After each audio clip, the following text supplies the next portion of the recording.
Okay, firstly off, Mr. Hammond, for those who don't know, would you like to explain to us the sport of rock climbing? Yeah, I'm more than happy to. It's a bit more complicated than a simplistic game where you just pick up a ball and run to the other end of the field. So there's lots of different types of climbing. The main ones that people do these days is what's called sport climbing, and that's basically where you've got harnesses and ropes and so on, and you are climbing up a rock face that's got bolts on it. So somebody's already set up the climb and they've probably abseiled down, taken down a big drill, drilled a hole in, glued in a bolt, and you're just basically going up and clipping those. What it means is if you fall off, probably the bolt's going to hold and you don't fall too far. Okay. The other main rock climbing sort of variation is what's called trad climbing, which is where you're putting the gear in as you go. So little nuts that sort of wedge into the rock and little camming devices that open up themselves and sort of hold in the rock. Yeah, and then you take it out after you've... Yeah, well, usually what'll happen is the guy who seconds it, so he'll follow you up and he'll pull out the gear as you come up, and then you're up the rock face and you can carry on up higher, or you can come back down and have sail off. Right. Is that a bit more dangerous then?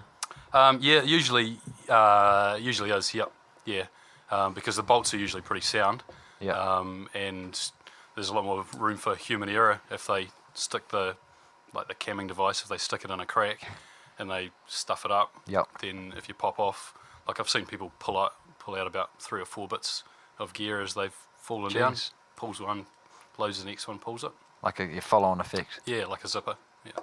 Alright, so the sport of rock climbing, how popular is it in New Zealand and around the world? Yeah, it wouldn't rank up there as one of the, I think it's an Olympic sport now, isn't it? Is it? Right. Oh, it was a demonstration sport, the last ones, I think. No, it's not. No, it's not. Okay, yeah. There'd be maybe a few thousand people in New Zealand who do it sort of on a casual basis. Some countries it's really popular, like it's probably like France. You know, not all Frenchmen play pétanque. It's actually probably one of the top sports in France. Oh, should get your goose on to talk about it. So a lot of people think that rock climbing is just about putting a harness on and climbing a wall. How much technique is it, and how much strength is it involved in the sport? What you find is that a lot of people, if they start out rock climbing, they, especially guys, they've got a bit of upper body strength, and they climb with really bad technique, and they sort of hit a plateau, and just don't get any better. Whereas a lot of the time, if you watch females climb, they don't have as much upper body strength, so they actually tend to climb quite well. And so they learn how to climb properly. Yeah, so technique's actually more important because you can build up the strength. But if you're unco on the rock, then you're probably always going to be a little bit unco. Yeah, fair enough. Alright, so correct me if I'm wrong here, but is there different degrees of hardness in terms of the walls you climb? Yep. And how is that determined? Usually it's the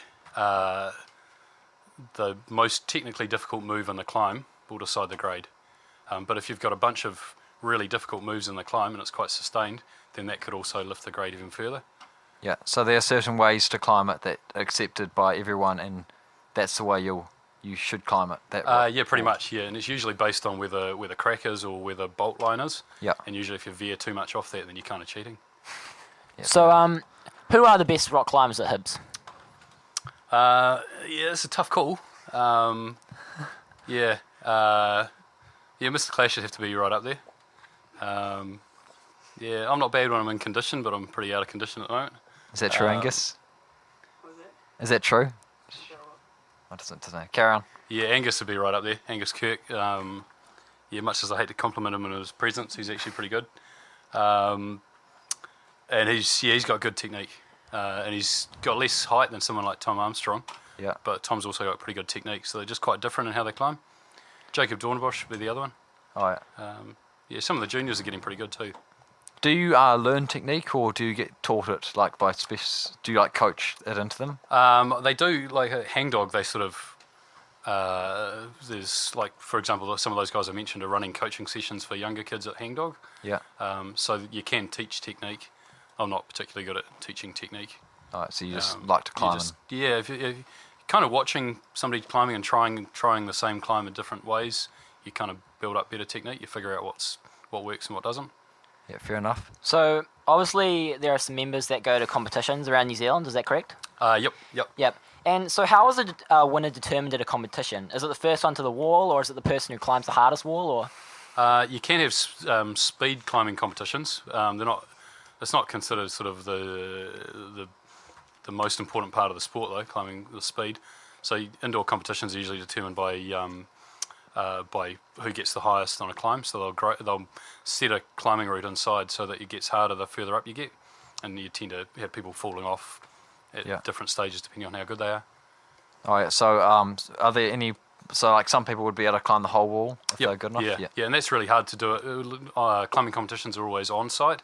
Yeah. So when you climb something on site, it means you've not watched it be climbed before and you've not tried it yourself. Oh yeah. That's a lot harder than just trying it several times. You figure out the moves. Yeah, fair enough. So there's no home advantage to people who've like been there before they no. changed the walls beforehand. Yeah, there is. So outdoor rock climbing, how dangerous is it? Yeah, there's not been many deaths in New Zealand. There's been a few. Yeah, there's reasonably regular accidents, and they're usually belaying accidents, or else, like I was saying before about somebody zippering gear out of a climb. Usually it's belaying because somebody stuffs up. Like I had a friend who broke his back a few months ago, and it was basically a belaying accident. The guy down the bottom was feeding out slack, and the guy jumped for a hold, and he just ended up hitting the ground from about 20 metres up by just running through the belay device. Jeez. And that's what a lot of the accidents tend to be. That's just bad belaying. Miscommunication and bad belaying, yeah. And inexperience too. Yep. A lot of it, yeah. Yeah. So who holds the record of the do you climb the Hibs walls first, like the ones in the gym? We don't often, no. No, we usually climb just the hangdog. So when you have climbed them, who holds the record for the fastest climb up one of the walls? I think Jacob would, yeah. Jacob holds the record down at Hangog as well for the Hibs climbing team. Alright, so he's the fastest. But is he as good like climbing harder walls? He'd think so. Yeah, I don't know. I think Angus can probably climb slightly harder grade-wise, maybe. We're about the same. About the same. Yeah. Yeah. So Jacob would be slightly faster though. Okay. Yeah. He's more like a monkey. So Angus is more measured, careful. So becoming a rock climber, what sort of training goes into becoming a good rock climber apart from climbing the walls? That's actually the best training for rock climbing, is just to climb. It's quite different to how it uses muscles than some other sports. Yeah. A lot of really top rock climbers do things like yoga and Pilates as well, because it Core body lifting strength. weights. Yeah, it just sort of improves your flexibility and that sort of thing as well. Yeah. Are there like finger exercises you can do, like with? Yeah, there is Like- actually. There's little Stress special balls. little rock climbing kind of devices that you can sit there and work. Yeah. Yeah. So what? So is it pointless climbing an indoor wall when you're training to like climb a proper rock wall, like outside? It's really applicable in terms of strength and technique. What you just don't pick up is the ability to sort of think it through as well, because obviously, in a rock face there's just a multitude of holes and it's a matter of picking them, whereas Yeah, on not screwed in. they're not as obvious. Yeah. All right. So, oh yeah. Okay, my turn. Yes. Thanks. So what would be the hardest climb in the world? Hardest climb in the world. Well, it keeps going up. So at the moment, Australia and New Zealand use a system which is just open-ended. It starts at 1 and goes through at the moment to about 36, 37. And I think the hardest climb in the world is a couple of 5, what are in American grades, 515Bs, and that's about, for us, 36. So the ones in the gym at school, they're probably the hardest, is maybe low 20s. Yeah, so we're talking about another 15 on top of that for the hardest in the world. So do you know the locations of them? Yeah, there's one in France and there's one in the States. What if I wanted to climb them, Sam?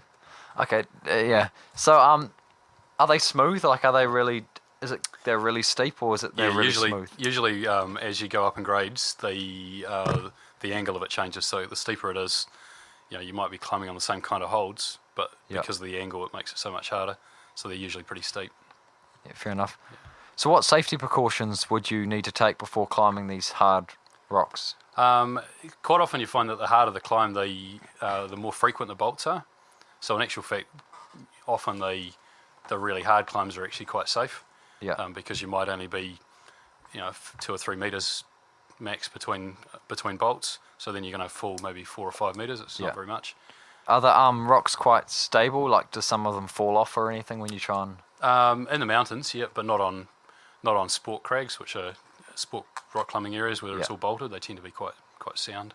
Well, they quite often, when they're making the rock climbs, they might get rid of the loose rocks. Yeah, fair enough. All right, so obviously the first teams travel all and around the world on tours. Could you see the rock climbing team travelling around the world, facing some of the hard rocks around the world? Yeah, that'd be a good idea, I reckon. Yeah, I was thinking that when the IS team went to Vietnam, because there's lots of really good rock climbing in Vietnam, Halong Bay. Yeah, so it would have been good to try and do a rock climbing trip somewhere like that, or even Australia. There's a lot of good rock climbing in Australia. So what Sam might do is talk to Paul Brennan and see if he can organise. Yeah, something for you I'm guys. gonna talk to him about the petanque team as well, so I can squeeze that in there. Nice. Well, we could do like a combined French petanque. They would work rock travel to climbing France. team. Yeah, Yeah, Get a whole because group of guys. I'm in the petanque team, so Yeah, okay, that'd work so- out for me. yeah, and then you could check out that hardest rock climb in the world in France. Oh, exactly. Cam will be Maybe I'll excited. climb it. So, as a housemaster, would you like to see rock climbing as an inter-house event, just Yeah. on the walls? Yep. Yeah, I think So- it'd be a good Housemaster's challenge. No. So you're petitioning for that? For Yeah, definitely. Mr. Yeah, Johnson. yeah. Great. All right, so I got one more question that we actually missed, so I'll go back to it. Are there any rising stars in the rock climbing team at Hibs? Yeah, well, I guess the seniors are a little bit, they've been doing it for a while now. They couldn't really call them rising stars, maybe. So some of those juniors are like there's a young guy called Ollie Craig in year 8. He's pretty sharp.